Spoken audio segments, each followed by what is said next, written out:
How to add Elementor to WordPress. I'm going to show you real quickly, and luckily it's very simple.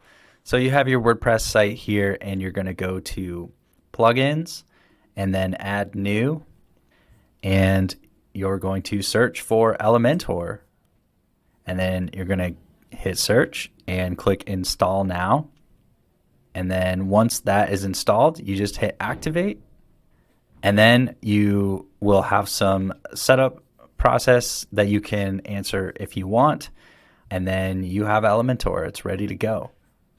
Here you can see Elementor set up in your WordPress dashboard, and if you want to know more about how you can use Elementor in your website, then check out the playlist linked at the end of this video and below. Thank you so much for watching this video. If you have any questions or comments, please drop them in the comment section below. And if you found it useful, please hit the like button and maybe subscribe. Finally, take a look at these videos that I linked here and check out the links in the description box below. I've put together some things that I think are particularly useful for what we covered in this video and for you in general.